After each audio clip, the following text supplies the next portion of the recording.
Samir Garati here, and for Earthfaith Records, Bakke Walter.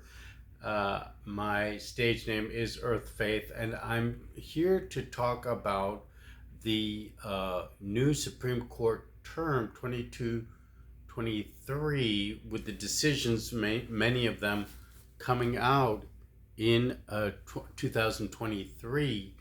And in particular, we want to talk about affirmative action in the university and educational system in general.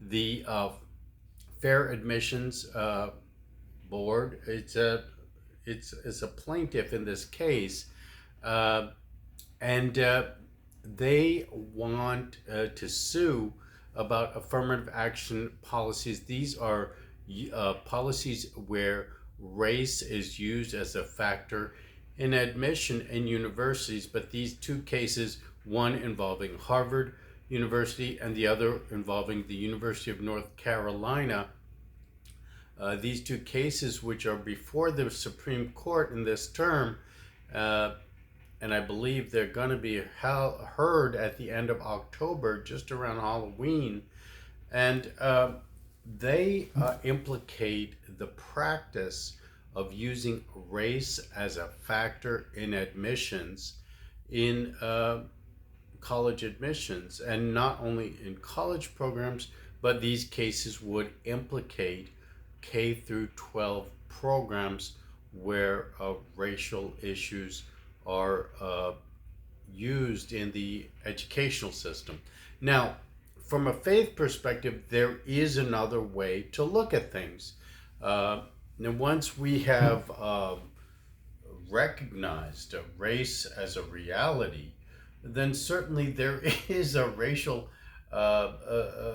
thing in the Bible, which is the four horsemen of the apocalypse, which is the negative implication of race, in particular races, but there is a positive to every race as well. I'm not gonna argue with that as well, of all people, me.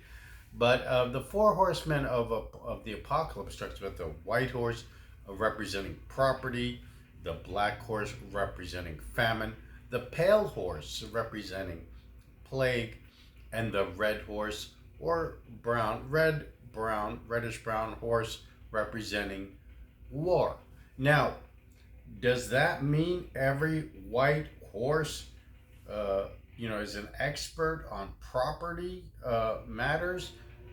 No, not necessarily, nor does it mean the opposite, that other color horses can't be knowledgeable and skilled at property matters.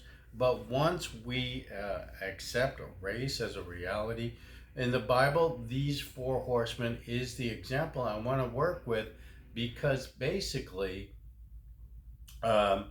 it is saying that we have another way to pull the levers of race, which is the qualities of a race. Now, I'm not going to say that every African American male is a good basketball player, but it's quite possible that many African American males are very good basketball. So if you want to improve your basketball program at your university, you don't have to use race as a factor in admission. You could say that I want to improve my basketball program, and then look for the best basketball players. You might add a few African Americans to your roster that way, to your school.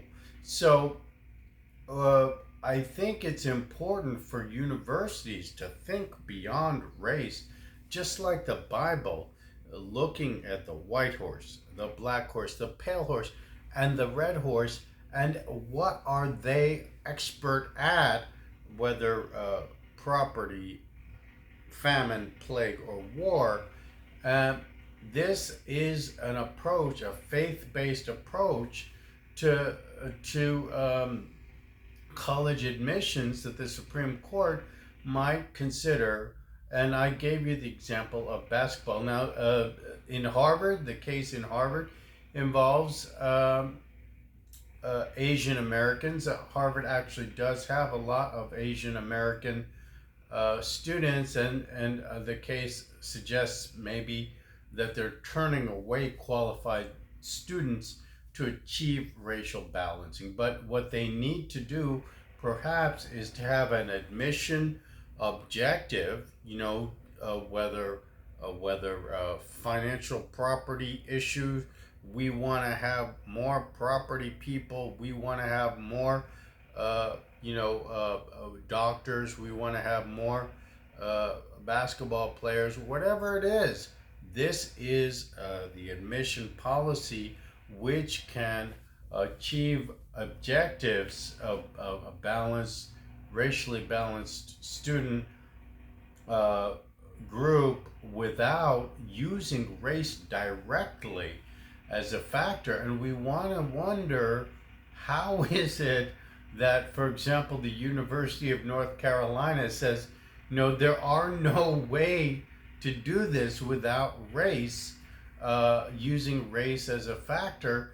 That is hard to believe, because you're looking at people just by their race and not even thinking, what is the quality of a particular race of people that you're trying to bring in to your university by these affirmative action programs.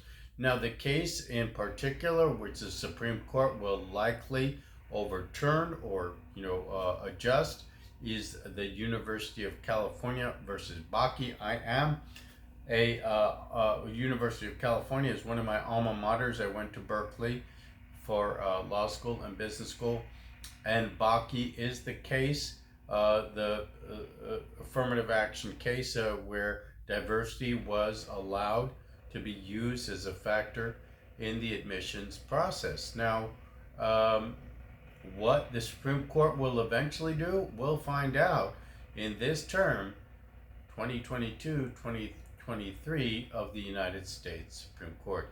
Earthfaith here, signing out for Bakke Walter on Earth-Based Records.